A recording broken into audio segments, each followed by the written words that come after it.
Assalamualaikum warahmatullahi wabarakatuh. Waalaikumsalam warahmatullahi wabarakatuh. Bismillahirrahmanirrahim. Alhamdulillahi rabbil alamin.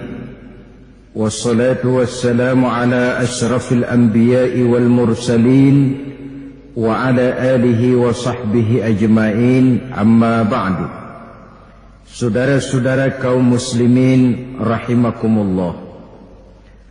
Dalam hadis yang lebih tegas Nabi bersabda, "Iza azzamat ummati dinaran wa dirhaman, nuzi'at minha haibatul Islam."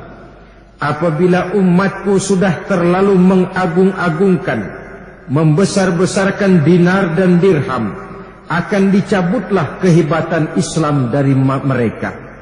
Akan hilang kehebatan Islam kalau umatnya sudah terlalu mengagung-agungkan dinar dan dirham, terlalu mengagung-agungkan harta dan kekayaan, sehingga lupa diri dan lupa daratan, tidak mempergunakan kekayaan itu untuk menunjang kehidupan beragama, menolong yang miskin, menyantuni yatim piatu, dan lain sebagainya.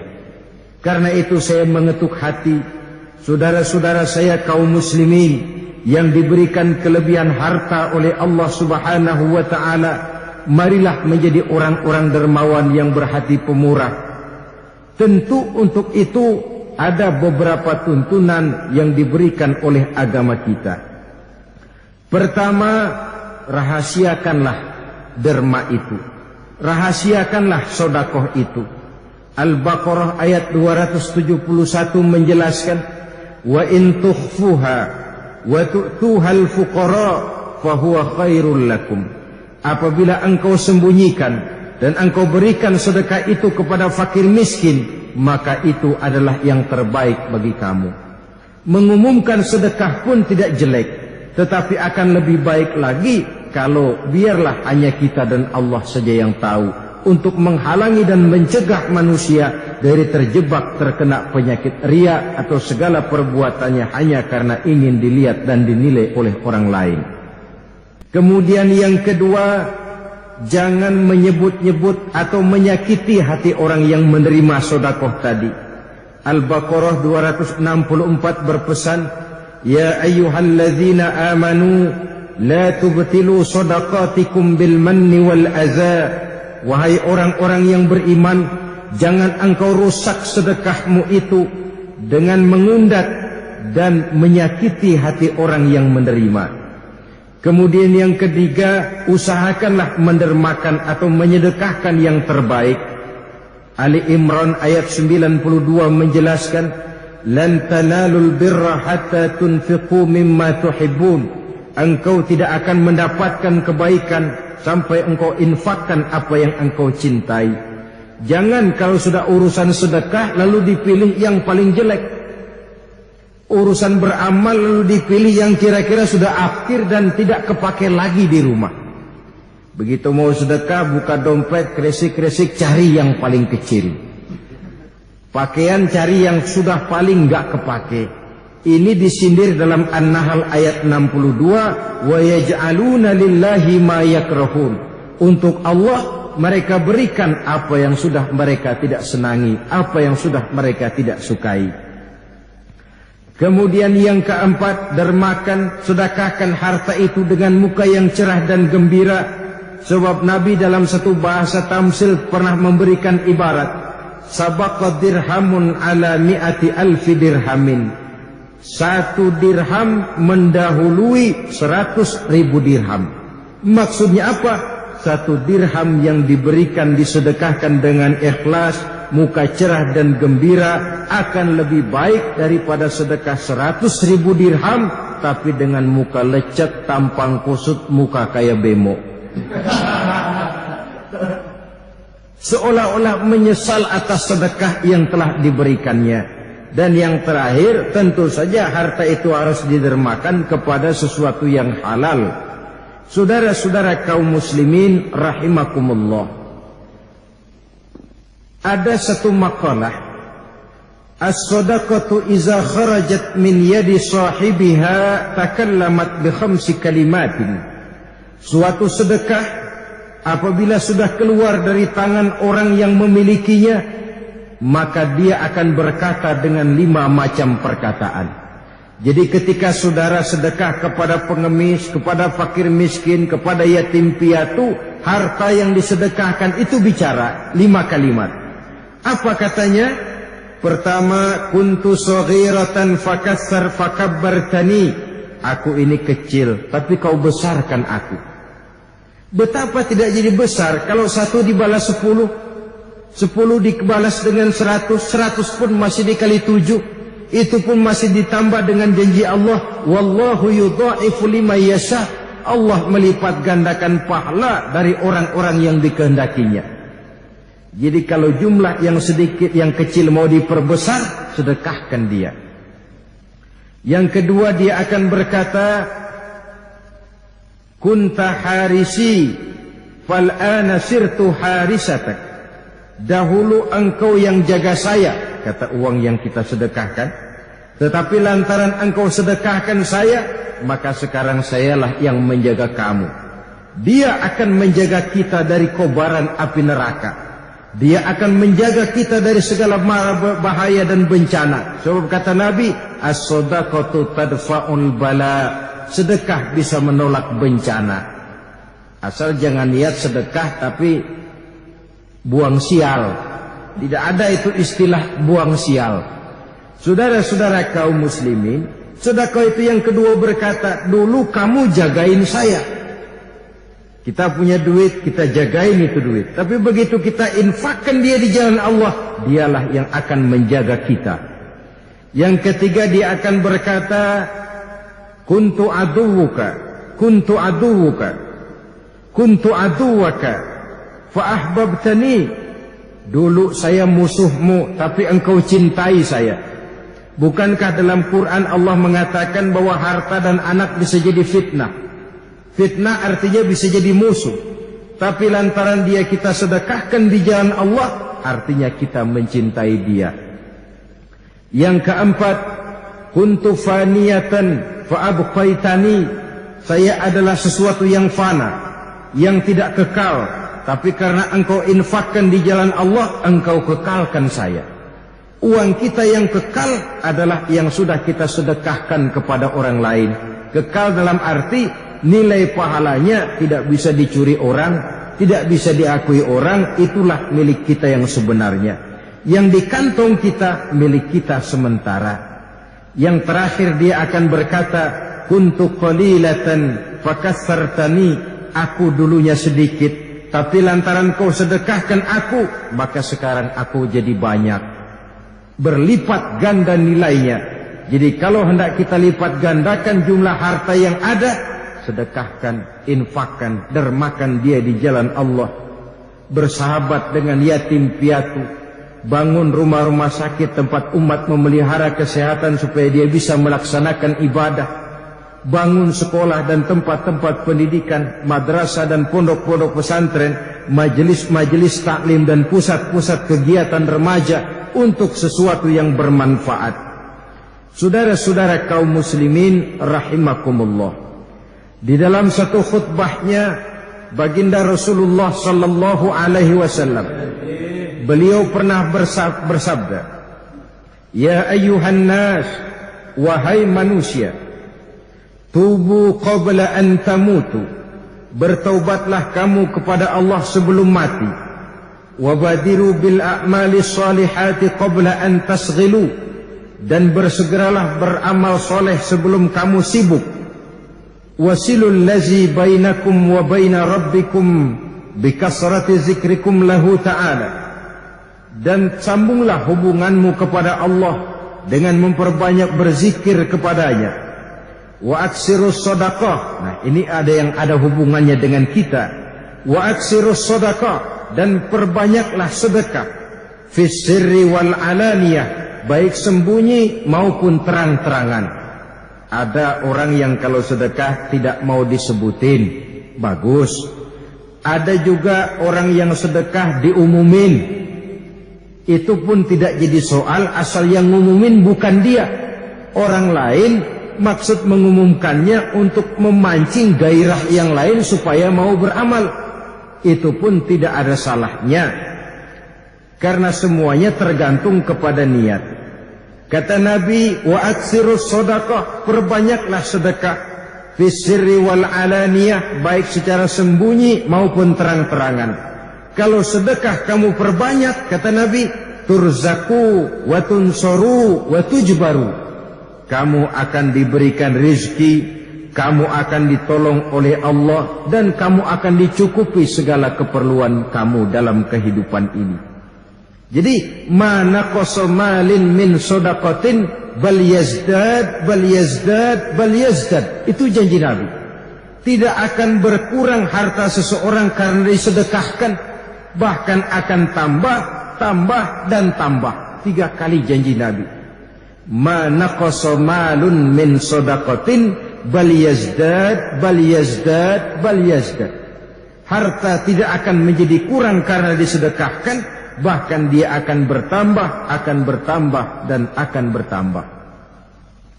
Saudara-saudara kaum muslimin, orang yang kita sedekahi mungkin dia tidak akan bisa membalas. Tapi Allah yang akan membalasnya melalui jalan lain. Apabila kita menyenangi hati ibu bapak kita dengan membelanjakan sedikit harta yang kita miliki, Allah akan memberikan balasannya.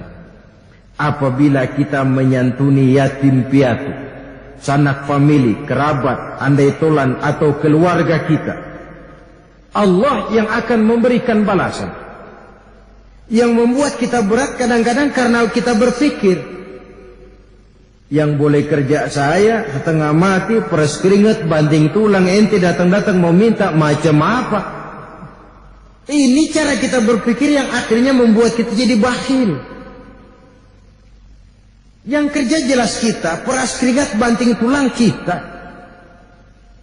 Tapi lantaran kita sedekahkan kepada orang lain, Allah makin membuka keluasan pintu rezeki itu. Dengan kata lain, rezeki orang lain cuma barangkali salurannya lewat channel kita. Berbahagialah manusia kalau dia menjadi semacam saluran yang dipercayakan Allah untuk meneruskan rezeki kepada orang lain. Makin banyak kita menolong orang, makin Allah tolong kita. Tapi kadang makin mengunci kita dari persoalan orang lain. Kita mampu, kita tahu, tapi kita tidak mau tahu. Biasanya Allah memberikan jalan ada saja. Yang harta itu jadi keluar, tapi manfaatnya tidak ada. Marilah kita menyadari bahwa perbendaharaan Allah sangat luas. Allah maha kaya, Allah maha mampu. Harta adalah amanah. Manfaatkan dia dengan sebaik-baiknya. Kedermawanan orang-orang kaya akan menjadi pilar yang menyebabkan tegak dan jayanya dunia ini. Kalau dia berhati manusiawi. Tapi kalau dia berhati hewani, kejam kepada sesama, bersikap masa bodoh, lahirlah korun-korun abad sekarang ini. Saudara-saudara, yang terakhir, pilar dunia yang keempat, wada'watil fuqara, doanya orang-orang fakir, doanya orang-orang miskin. Dimanapun di belahan bagian dunia ini, jumlah orang miskin selalu lebih banyak dari orang-orang kaya. Tapi kadang-kadang tidak mustahil orang miskin itulah yang menyebabkan orang jadi kaya.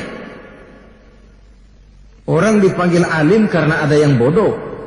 Orang dipanggil kaya karena ada yang miskin. Kalau tidak ada orang miskin, tidak akan ada orang kaya. Sebab tidak ada yang ngukur. Kita kaya dibanding sama yang miskin. Ada bahan perbandingan. Oleh karenanya, umat Islam itu, kata Nabi, ajaban li amril muslim, inna amrahu kullahu lahu khair. Aku heran persoalan orang Islam ini. Segala persoalan baik bagi dia. Kalau dia mendapat nikmat, dia bersyukur, itu pun baik. Kalau dia terkena kesulitan, dia bersabar, itu pun baik. Dua-duanya baik, dua-duanya berpahala, asal kita tidak salah terima. Karena itu kita yang mayoritas berada di bawah garis kemiskinan, hendaklah menghadapi hidup ini dengan husnuzon, baik sangka kepada Allah. Yang kaya bersyukur, lalu memanfaatkan kekayaan itu sesuai dengan tuntunan Allah. Yang miskin bersabar, itu baik. Saudara-saudara, malah baginda Rasul sering mengucapkan satu doa, yaitu Allahumma ahyini miskinan. Ya Allah, hidupkan saya dalam keadaan miskin, matikan saya dalam keadaan miskin, dan kumpulkan saya di akhirat nanti bersama golongan orang-orang yang miskin. Kenapa? Sebab orang miskin di akhirat sidangnya nggak lama-lama. Apa yang mau diperiksa orang miskin? Tapi yang kaya, dia punya tanah ratusan hektar, tanahnya disidang. Dia simpan uang puluhan juta di bank, uangnya diselidiki. Dari mana didapat, kemana dibelanjakan. Dia punya tanah di mana-mana, dia punya rumah di mana-mana, rumahnya akan jadi masalah, dan begitu selanjutnya. Oleh karena itu, kedua sikap ini akan sama baiknya asal kita tidak salah terima. Allah senantiasa memberikan yang terbaik buat kita. Jangan lupa, Allah punya sifat Rahman, Allah punya sifat Rahim. Pengasih, dia tidak pilih kasih, siapapun saja dikasih. Penyayang, sayangnya tidak terbilang. Bedanya apa? Tidak semua orang yang dikasih lalu disayang. Orang yang disayang tentu dikasih. Kalau tidak dikasih, ada pertimbangan lain untuk kepentingan orang yang disayang tadi. Dengan kacamata inilah kita harusnya baik sangka terhadap kenyataan hidup yang kita hadapi. Tidak lalu buruk sangka. Apapun yang diberikan Allah kepada kita, keadaan kita yang sekarang ini, inilah yang terbaik untuk kita menurut ilmunya Allah. Kalau kita dahului dengan buruk sangka, bayang rajin rezeki seret, bubar. Iman mantap tapi hidup susah, bisa jadi kufur. Saudara hadirin yang saya muliakan, sebab itu dalam An-Nisa ayat 32 Allah Subhanahu wa taala memberikan tuntunan, "Wala tatamannau ma faddalallahu bihi ba'dakum 'ala ba'd." Jangan kamu mengangan-angankan, menginginkan kelebihan yang diberikan Allah kepada sebagian kamu dari sebagian yang lain. Angan-angan yang menimbulkan sifat hasud dan dengki, lalu mengutuk. Kalau sudah saling mengutuk, inilah yang terjadi.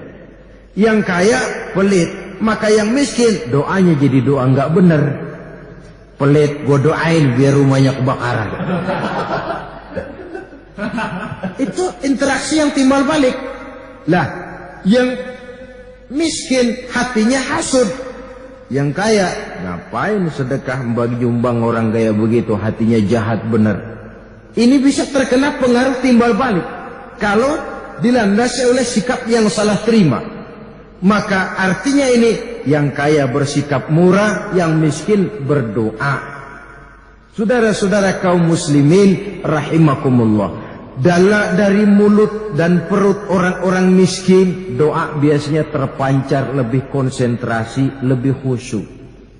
Sama saja saudara pada waktu perutnya kenyang dengan pada waktu perut lapar, doa mantepan waktu lapar. Kenapa? Ada perasaan semacam ketergantungan. Ketergantungan yang mutlak kepada Allah. Walaupun tidak mesti doa itu lalu kabul. Sebab kabul dan tidaknya suatu doa itu hak prerogatif dari Allah Subhanahu wa ta'ala.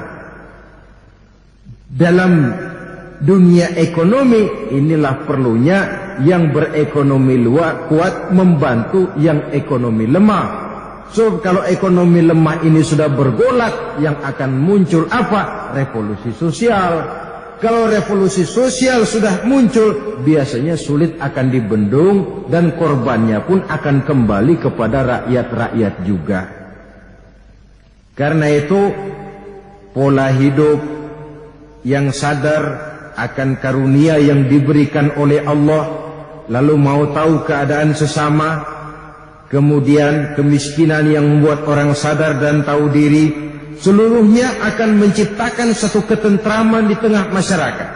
Kedamaian di mana tidak ada lagi saling iri mengiri, tidak ada lagi saling hasud menghasut, tetapi yang ada adalah kerjasama yang baik. Kita tengok saja dua tangan kita, walaupun tangan kanan kerjanya bagus-bagus, salaman, tanda tangan, ambil kue, makan. Kiri yang kerjanya bidang pembersihan tidak pernah protes. Tapi apa kata tangan kanan? Kiri kata yang kanan, walaupun yang megang uang saya, kau sabar saja. Nanti sudah jadi uang, saya belikan jam tangan, kau yang makai kiri. Saya belikan cincin, kau yang makai kiri. Ada tenggang rasa, sikap saling asa, saling asih, dan saling asuh. Dunia akan menjadi kuat kalau ditopang oleh kedermawanannya orang kaya dan doanya orang-orang miskin. Sebagian besar para anbiya adalah orang-orang miskin. Sebagian besar para ulama adalah orang-orang miskin, tapi orang yang kaya jiwa. Kalau Nabi pernah berdoa minta hidup dalam keadaan miskin, bukan berarti umat Islam tidak boleh kaya. Ini khususiat loh. Etika kehidupan Nabi artinya tidak pantas kalau Nabi minta kaya.